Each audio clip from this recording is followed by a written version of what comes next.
Hi friend, स्वागत है आपका सत्येंद्र ITI के डिजिटल लर्निंग क्लास में। मैं दिनेश कुमार आज आप सबों के लिए लेकर आए हैं डीसी मोटर में एक नया टॉपिक, सप्लाई वोल्टेज नियंत्रण विधि। जैसा कि हम लोग पिछले क्लास में पढ़े थे कि मोटर को नियंत्रित करने के लिए कौन कौन सी विधि का प्रयोग किया जाता था और आज भी किया जाता है। तो हम लोगों ने कई विधियों को देखा था, जिनमें से एक विधि को आज हम लोग डिटेल से जानेंगे और वो है सप्लाई वोल्टेज नियंत्रण विधि। इस विधि का जो प्रयोग है वो जेन्युइन तौर पर आज अगर सरल शब्दों में कहें तो छोटे मोटरों के लिए किया जाता है। जैसे में घर में हमारे पंखा चलता है, चाहे वो सीलिंग फैन हो, स्टैंड फैन हो या कोई अन्य फैन हो, या फिर छोटे छोटे मोटरों में इसके अलावा भी अगर हम कहीं छोटा मोटर का यूज करते हैं तो उसके गति को नियंत्रित करने के लिए, गति नियंत्रण का अर्थ होता है कि सामान्य गति से कम गति करना। अगर मान लिया जाए हमारे घरों में जो फैन होते हैं वो कितने RPM के होते हैं, कुछ स्टैंड फैन 2800 RPM के होते हैं, तो कुछ 1450 के होते हैं, सीलिंग फैन आपके 1450 के होते हैं। अब सामान्य तो इतना है उसका RPM।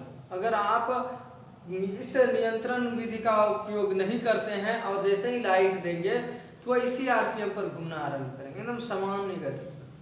लेकिन अगर आप उसके नीचे कोई काम कर रहे हैं, जैसे सीलिंग फैन लगे हुए हैं, उसके नीचे आप कुछ कार्य कर रहे हैं और हल्का जैसे पेपर आदि का या पढ़ाई कर रहे हैं, तो क्या होता है, पेज आदि उड़ना आरंभ हो जाता है।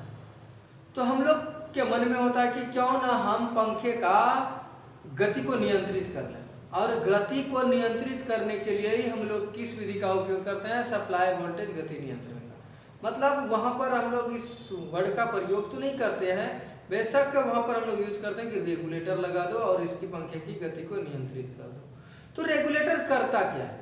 रेगुलेटर अगर हम पंखे में लगा दिए तो क्या करता है, उसे पंखे के सीरीज में कनेक्ट किया जाता है। किसमें कनेक्ट किया जाता है? पंखा के सीरीज में, और वो सप्लाई वोल्टेज को ही नियंत्रित कर लेता है। क्योंकि आप भी अगर देखे होंगे कि जो रेगुलेटर होते हैं उसमें रेजिस्टेंस लगे होते हैं। क्या लगे रहते हैं? रेजिस्टेंस। तो रेजिस्टेंस जैसे जैसे बढ़ते चले जाते हैं सप्लाई वोल्टेज को कम कर देते हैं, और सप्लाई वोल्टेज को अगर कम कर दिया जाए तो पंखे की RPM ऑटोमेटिक क्या होगा? कम हो जाएगा। तो ठीक उसी प्रकार से आज हम लोग एक मोटर के डायग्राम पर देखेंगे कि किस प्रकार से हम लोग गति को नियंत्रित कर सकते हैं। जैसा कि मान लिया जाए हमारे पास एक इस प्रकार से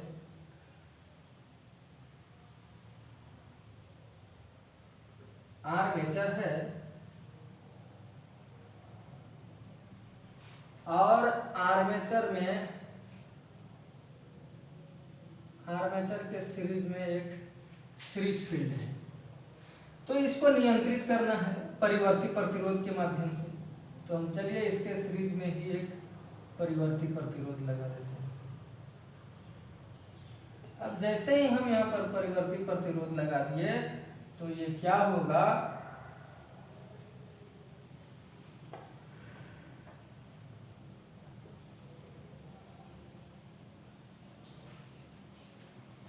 अब आप इस चित्र में देख पा रहे होंगे कि ये आर्मेचर वो सीरीज फील्ड है। ये क्या है? सीरीज फील्ड है, और एक डायवर्टर है परिवर्ती प्रतिरोध। तो परिवर्ती प्रतिरोध हमने किस में लगाया है? परिवर्ती प्रतिरोध को हम मोटर के सीरीज में लगा दिए, मोटर के सीरीज में लगा दिए, जैसे कि आप चित्र में देख पा रहे हैं। और जैसे ही मोटर के सीरीज में हम परिवर्ती प्रतिरोध लगाए तो ये परिवर्ती प्रतिरोध का मतलब है कि जिसके माध्यम से हम प्रतिरोध का मान को क्या कर सकते हैं? बढ़ा सकते हैं।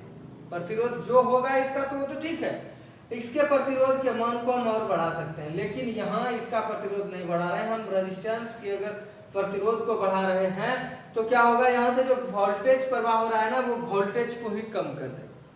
यानी सप्लाई वोल्टेज जो हम लोगों ने इसमें सप्लाई दे रहे हैं, अगर रेजिस्टेंस का मान हम लोग उच्च कर देंगे तो क्या होगा, सप्लाई की वोल्टेज जो है ना वो क्या होगा? कम हो जाएगा। और सप्लाई वोल्टेज अगर कम होता है, वोल्ट अगर कम, तो क्या होगा? वोल्टेज को अगर कम करते हैं तो गति भी कम।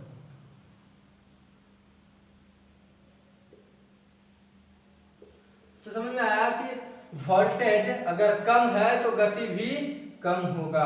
अगर वोल्टेज अगर कम हम लोग दे रहे हैं तो क्या होगा, गति भी कम हो जाएगा।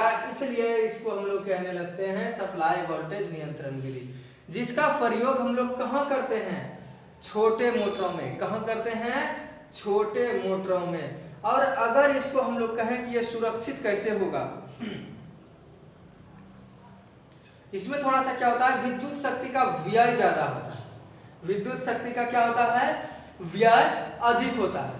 इस विधि में अगर आपको पूछा जाए कि सप्लाई वोल्टेज विधि नियंत्रण विधि में क्या होता है, तो आप कह सकते हैं कि सप्लाई वोल्टेज नियंत्रण विधि में शक्ति का व्यय थोड़ा सा ज्यादा होता है।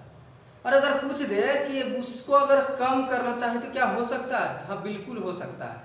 उस शक्ति व्यय को हम थोड़ा कम कर सकते हैं। तो किसके माध्यम से करते हैं, SCR के माध्यम से करते हैं। किसके माध्यम से करते हैं, SCR एक सर्किट होता है। SCR के माध्यम से हम लोग क्या करेंगे, इस शक्ति व्यय को थोड़ा क्या कर सकते हैं, कम कर सकते हैं। क्या कर सकते हैं, SCR के माध्यम से जो इस विधि में शक्ति का व्यय अधिक हो रहा है, उस शक्ति व्यय को थोड़ा कम किया जा सकता है। किसके माध्यम से, तो SCR के